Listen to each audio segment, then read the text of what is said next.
Hello and welcome to Accounting 106. This is our payroll class. This video is designed to give you an overview of what to expect in this class. And so I'll be referencing our welcome document, and you will want to go ahead and pull that up because your instructor will have added some items, especially the ones that are in purple down here, like in number 3, that could be and very possibly be different than just the template that I have provided. I'll also have up on the screen over here in the middle what that you can expect, what to look for in this class. As we go through, I'll reference both. Let's go ahead and get started. Again, my name is Kevin Vaneski. I'm a CPA. I oversee all of the accounting classes through IV Online. So even though I'm the course developer, whenever you see the word submit it to me or I will do this, that's meaning your instructor. Your instructor will be listed as we get in now here to the syllabus. If you go over here to the syllabus, your instructor information will be here. Contact them whenever you have and you want to have something reviewed, as we'll get to in a little while. You can have your assignments reviewed. That would be your primary contact.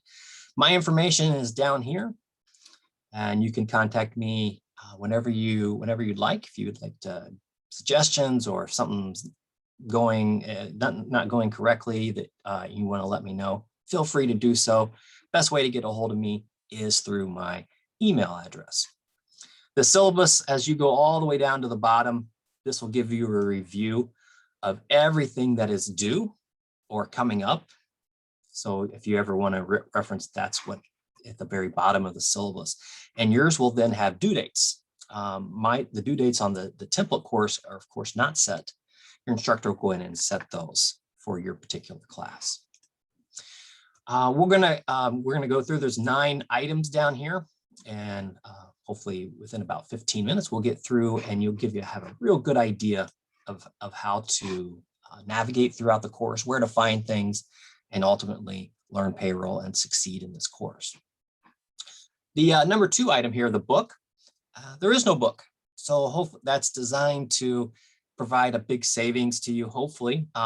In the past, the books for payroll weren't very thick, maybe 6-7 chapters, and they would cost like $200. So it was unbelievable, the price. And I thought I could develop a course that was just as good using some notes that I type out each week, some practice examples, and then of course using videos to help explain some of the items. Every week there'll be a video like this that you'll be able to go through, and especially if you're more of a classroom type student, but you just can't for various reasons, you can use these videos like you're in the classroom. That's what they're designed for.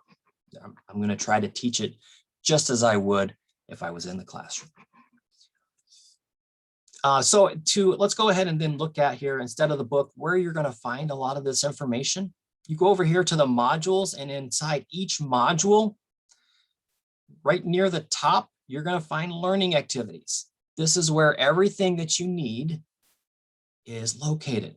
Everything that you need to prepare yourself for that module is right here in the learning activities. So at the top of that learning activities, you're always going to find my notes and any other various handouts, which could include like extra practice examples. So in this one, we've got a practice example down here. We're going to go through the journal entries in a separate video for this first module. I won't go through everything that you have here. Some of them you can easily read through yourself. You don't need somebody to explain it to you. But some of the ones that are more difficult, I definitely take the time, and I think you would appreciate the extra assistance there in treating this like an actual classroom. And then towards the middle and the bottom, I'll have answers provided for any of the practice and the lecture examples that we go through in my actual notes. So the notes up here actually have some problems to go through, and we address how to solve those during the video. But if you don't have time or don't wish to watch the video, you can jump right down here to the answers as well. They are here. And then the videos, each week I'll have videos very similar to this one. So our video will be here in the class overview, and then the other required video is the journal entries, because you have to have journal entries down to really get a good concept of how payroll works behind the scenes. So that's why it's very important, and I really want you to have that going forward. It's one of the only, not most videos are not required, just this first week to get you started. And then in module 2 on how to set up your payroll register, those are the only ones that are required. Everything else is optional videos, but hopefully you'll begin to find that you appreciate these and they help you, and you'll continue to use them, and that's what they're there for. All right, for due dates and submission, you can always go to your Ivy Learn. There's a calendar. You can go into the bottom of the syllabus. And then also just the easiest maybe is in each module, each assignment will have its due date listed here. These, of course, do not yet. This is the template. Your instructor will go in and assign due dates. Your due dates will follow what your instructor has. So you would, if you don't have it up yet, go ahead and pull up your welcome document for this class. Again, that is in here in the learning activities. And the instructor will have filled in their due dates. They could correspond exactly to mine, or they could have for their class done it however it fits best for their classroom, for their class section. All right, so there are a couple assignments that are due ahead of time for this first module, and that's just to make sure you are on the right track and you have watched at least this welcome video. And if there are any questions, you have time to submit those to your instructor. Because if you wait until Monday at 10 o'clock to watch the first video, an overview of the class, you're not going to have the ability to ask your instructor and get immediate response because it's going to be too late. And B, you're probably not going to have time to watch the videos and have adequate time to understand and then correctly answer the questions concerning that. So that's why this first one, there are a couple assignments that are due ahead of time to make sure you are staying on pace. The due dates are very important in the accounting world. If you're taking this class, you're at least in the accounting environment. Most of you are probably at some point an accounting major. When people expect to get paid on a certain date, you cannot be late on that. Otherwise, there are big problems. The IRS expects to be paid their payroll taxes by a certain date.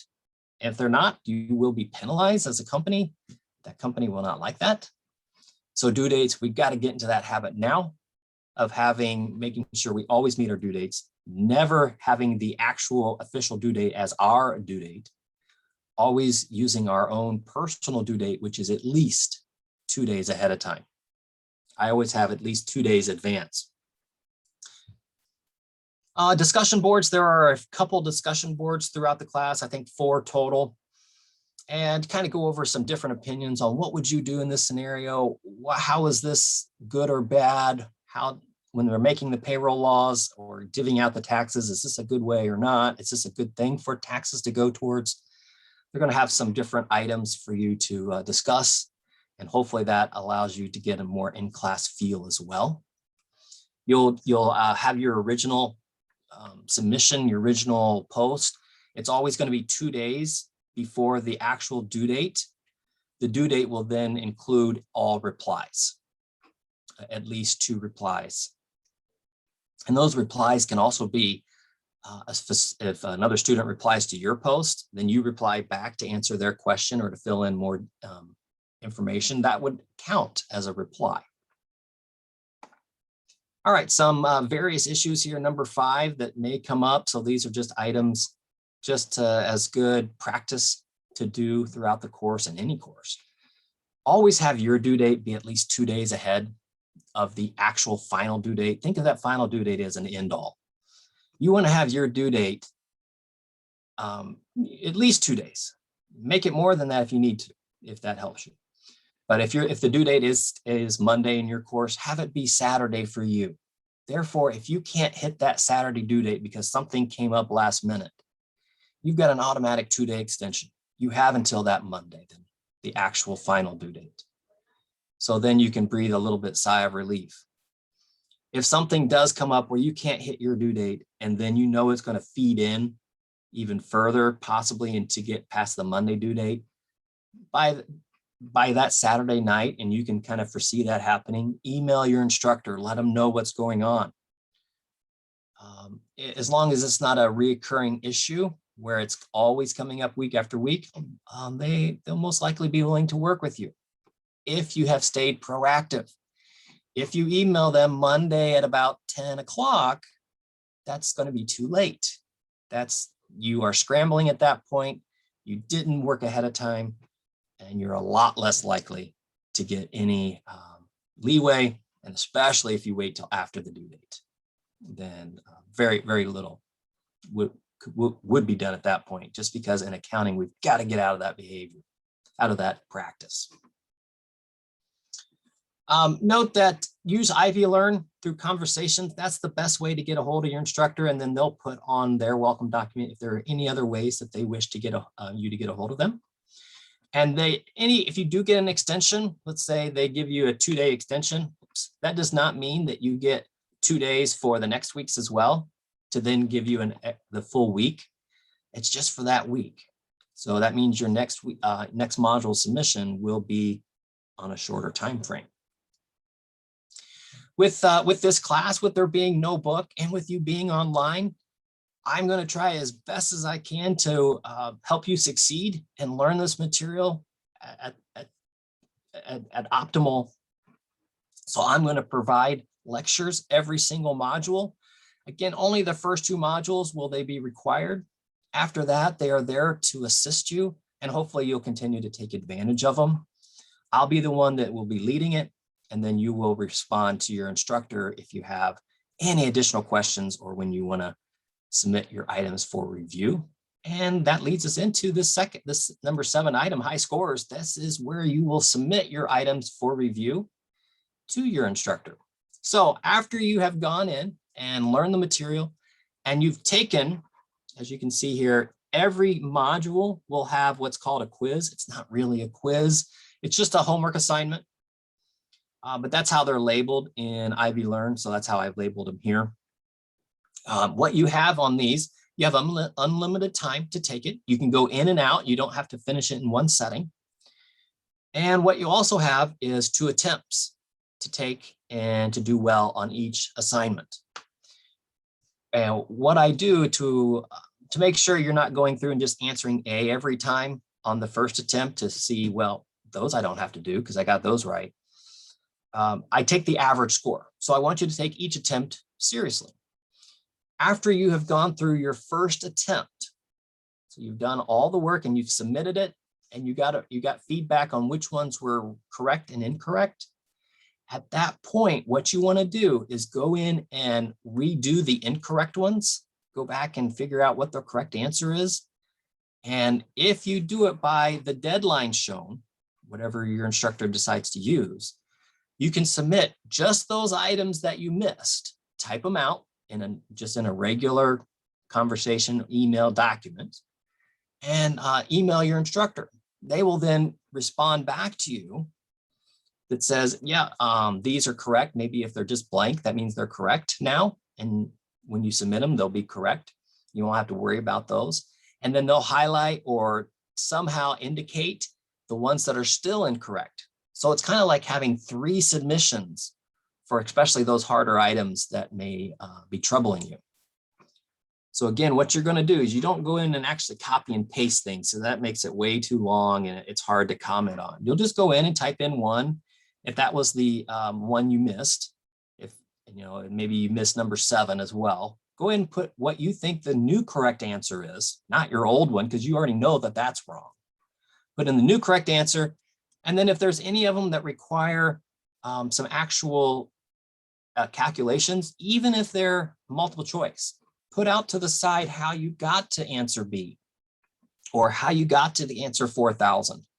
That'll give your instructor even more ability to go in and show you where you're still incorrect. And then you can narrow that down a little bit further.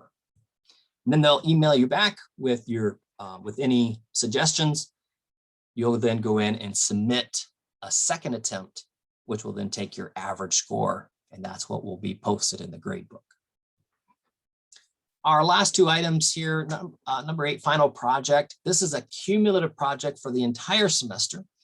It includes everything that we have learned in the class, which would be a payroll register, journal entries, trial balance, and payroll forms, lots of things.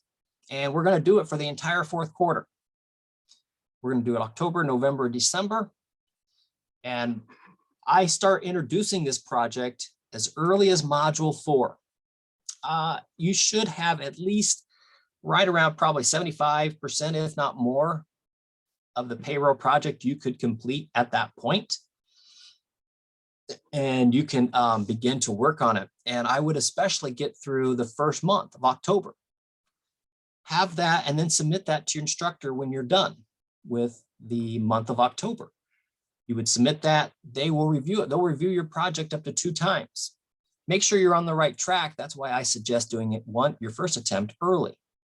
And then once you get all the way through the project, submit it again for a final approval, for final review, and make sure you note the date that your instructor has as their final date. It's always going to be a few days ahead of time. In my case, it's like 5 days because it takes a while for the instructor to review each project. They're long and to make appropriate comments. So I'll introduce this in module 4, and that's when I would recommend starting to work on. Finally, the final exam, it is broken into 2 parts. First part is more multiple choice, short, fill in the blank, just making sure you have the material down for this, for payroll. And then the second part is giving you some scenarios and saying, well, what is the answer in this scenario? What would go on this form on this line number? So to make sure you can understand the actual workings of payroll. All right, that will include our class overview. I hope you do well. I put a lot of time into this course, and I've tried to give you as much information as I can to help you succeed. If you have anything that you would like to comment further, please feel free to contact me. My email, if you want to text me, you can do that as well up there in the syllabus. Any questions about the course, get in contact with your instructor. With that, I will leave you and we will get ready for the journal entry portion of the lecture video.